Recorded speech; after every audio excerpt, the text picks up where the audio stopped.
Halo guys, assalamualaikum warahmatullahi wabarakatuh. Jumpa lagi bersama kami di Marla Channel. Guys, info terbaru hari ini semakin panas. Respon Anies ketika ditawarkan kursi menteri oleh Prabowo bikin deg-degan dan hasilnya di luar nurul. Apalagi partai-partai pengusungnya telah meninggalkan Anies Baswedan demi kursi pemerintahan yang berdalih demi kemaslahatan rakyat. Sementara itu, program-program Prabowo Gibran yang berkelanjutan sungguh tidak masuk akal dan sangat membebani rakyat. Apalagi dana program makan siang gratis itu akan diambil dengan memangkas subsidi BBM. Wow, mantap. Itu artinya rakyat disuruh milih antara madu dan racun. Wow, sedih banget ya. Andaikan itu benar-benar dilakukan, waduh. Semuanya berawal dari BBM naik. Mulai asalkan BBM naik, semua harga barang pun ikut naik. Nah guys, seperti apa videonya? Mari kita saksikan. Let's go. Ya, let's go. Senang. Saya bukan menyesalkan kondisi yang ada di kawasan. Saya justru gembira. Karena pada akhirnya pembusukan itu kan nggak mungkin hanya daun atau pokok atau ranting kan. Yang busuk pertama adalah Paman Usman, yang busuk kedua adalah KPU, busuk ketiga adalah Bawaslu. Sekarang yang busuk itu adalah akar dari pohon pemilu itu. Siapa akarnya? Jadi kita senang bahwa memang akarnya harus busuk supaya kalau akarnya tumbang, pohonnya tumbang itu ada kecambah baru kena sinar matahari dia tumbuh sebagai bibit. Jadi bagus betul peristiwa kemarin untuk memulihkan kembali demokrasi. Kita harus tumbangkan dulu pohon besar itu. Iya. Itu adalah the guardian of constitution, the last resort of democracy, akhirnya tumbang itu. Maka kita bersiap-siap untuk menemui kecambah baru. Iya. Saya terpaksa harus bilang, kasihan Anies Baswedan, kelihatannya dia ditinggalkan oleh semua partai pendukungnya. Ini misalnya undang Prabowo, PKS bakal gelar karpet merah di acara halal besok, luar biasa ya. Saya kira tidak ada lagi nilainya. Saya kira sama tidak bermoralnya ya. Surya Paloh mengaku menunggu lama sebelum putuskan dukung Prabowo Gibran. Nah ini saya bikin saya ngakak dengan pernyataan seperti ini. Kenapa bikin saya ngakak? Artinya Surya Paloh nggak mikirin sama sekali bagaimana perjuangan di MK.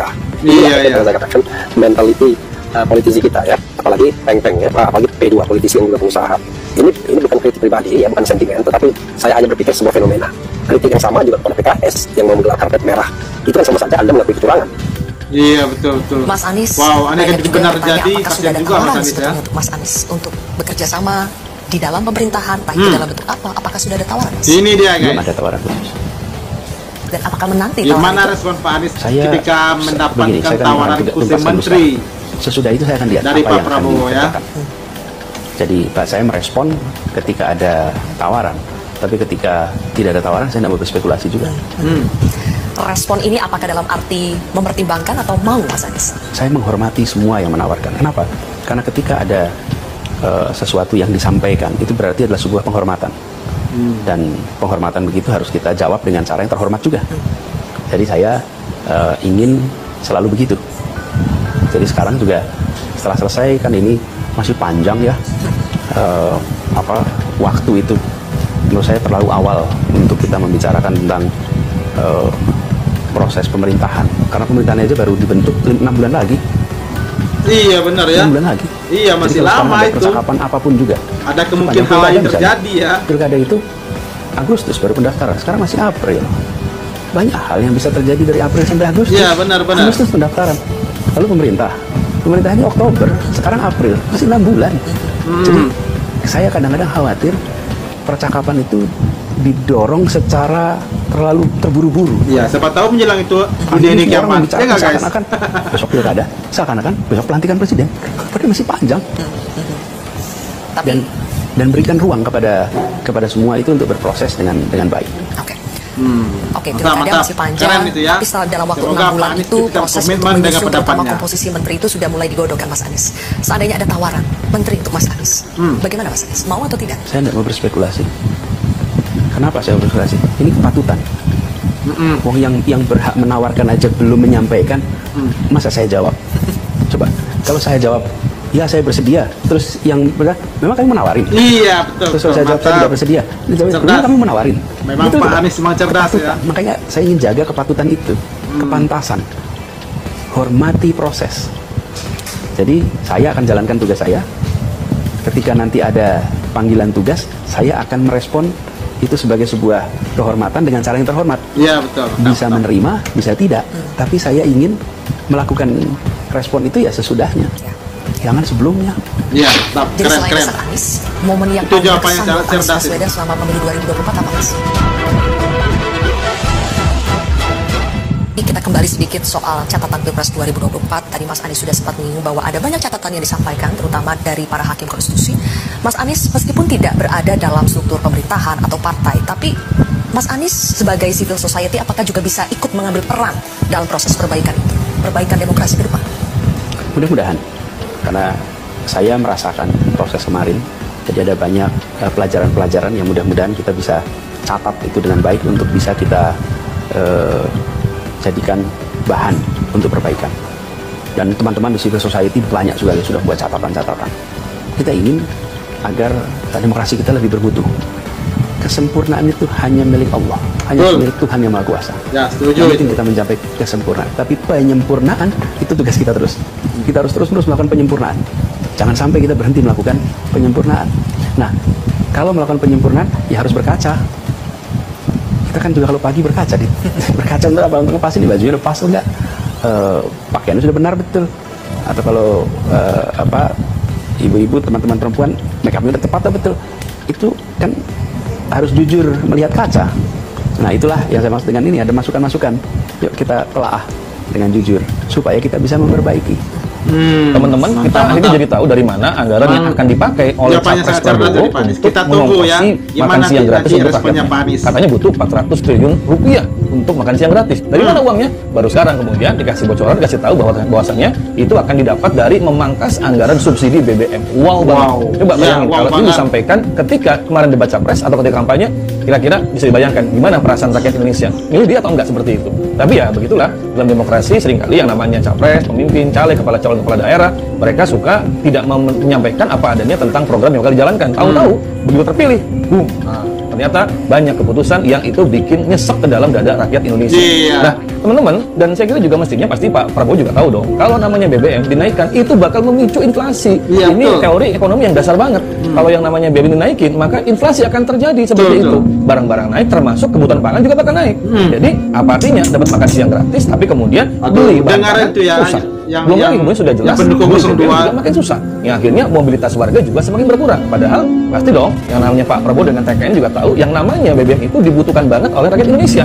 Apalagi nih, kalau sering dikatakan bahwa subsidi BBM itu nggak tepat sasaran, pada faktanya ini banyak orang Indonesia yang bergantung hidupnya, usahanya, bisnisnya dari mana? Dari penggunaan BBM. Menurut catatan BPS ada 125 juta rakyat Indonesia yang mereka itu ternyata pengguna motor alias kendaraan roda 2. Artinya bukan masyarakat yang kaya-kaya banget. Kalau orang kaya banget mereka pasti nggak pakai motor, nggak pakai mobil mewah seperti itu. Nah, ini mau dikemanakan 125 juta rakyat Indonesia yang mereka itu membutuhkan BBM. Kalau nanti BBM dinaikkan, maka otomatis mobilitas itu akan berkurang. Dan tadi inflasi itu bakal kejadian karena pasti yang namanya BBM naik itu akan menimbulkan efek domino untuk masyarakat. Kalau kita ngomongin juga soal makan siang gratis, kan bicara juga soal pembagiannya, distribusinya. Indonesia ini udah terkenal dari dulu suka, gagal, dan nggak benar dalam masalah distribusi. Ada orang yang sebetulnya kaya dapat bantuan sosial, ada orang yang udah meninggal dicatat sebagai pemilih, apalagi ini makan siang gratis. Dan ternyata pengakuan dari timnya Pak Prabowo ini, mereka belum punya sampai teknis detail bagaimana mendistribusikan makan siang gratis. Jadi kebanyakan nanti jangan-jangan banyak salah sasaran. Belum lagi kalau kemudian ternyata nanti kontrolnya bener nggak nih yang dikasih makan siangnya sesuai dengan speknya. Jangan-jangan ada comot sana comot sini. Jadi PR lagi. Dan nanti siapa yang rugi? Lagi-lagi masyarakat. Udah BBM dikurangi subsidinya, dipangkas subsidinya, makan siangnya nggak terjangkau ke semua lapisan, dan kualitasnya jangan-jangan juga jelek. Ini persoalan juga. Nah, yang berikutnya juga Pak Prabowo juga harusnya ingat dong kemana program food yang kemarin sudah dicanangkan oleh Pak Jokowi. Bukannya Bapak yang diberikan amanah untuk membuat program food estate yang dananya 100 triliun lebih seperti itu, yang sekarang dananya sudah tidak ada, sementara proyeknya kita nggak merasakan. Nah, inilah yang namanya sistem kapitalisme yang diterapkan itu memang akan membuat para pemimpin seringkali membuat berbagai macam proyek atau kebijakan yang nggak pernah berpihak kepada masyarakat. Makanya nggak cukup nih kita hanya sekedar meminta pergantian kepemimpinan, tapi mestinya juga ada pergantian sistem yang betul-betul itu mensejahterakan masyarakat, menjamin keadilan masyarakat. Apa itu? Islam adalah Islam yang namanya sumber daya alam, produknya juga itu merupakan hak rakyat termasuk BBM. Di dalam Islam pemerintah harus kemudian memberikan BBM itu kepada rakyat secara cuma-cuma atau dengan harga yang wajar, bukan kemudian naikkan. Dan namanya kebutuhan hidup emang sudah kewajiban negara untuk menjamin kebutuhan pokok masyarakat. Ya nggak kita makan siang gratis sih, tapi diberikan lapangan kerja, diberikan kehidupan ekonomi yang layak, dan kemudian apa? Sumber daya alam harusnya dikuasai oleh negara, dikelola oleh negara, dan hasilnya digunakan semakmur-makmurnya untuk kebutuhan masyarakat. Itulah yang namanya Islam. Jadi tawaran Pak Prabowo tentang makan siang gratis dengan cara mangkas subsidi BBM, wow, itu rakyat disuruh milih antara madu dengan racun. Waduh, ngeri ya. Ya kalau saat ini kalau mau nyesal ya nggak ada gunanya. Penyesalan itu memang selalu di belakangan ya guys. Tapi itulah yang akan kita hadapi semua. Walaupun yang ikut milih Prabowo atau yang tidak ikut milih Prabowo itu akan merasakan nanti dampaknya semuanya jika semua ini benar-benar terjadi nanti di program di pemerintahan mereka. Ya kalau bahan-bahan pokok mahal atau semuanya bakalan mahal, biasanya memang berawal dari BBM itu naik.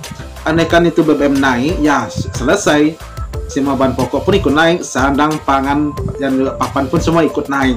Nah, yang sengsara siapa? Yang sengsaranya tetap masyarakat miskin, apalagi ya. Ya bagi mereka yang kaya-kaya sih enjoy aja.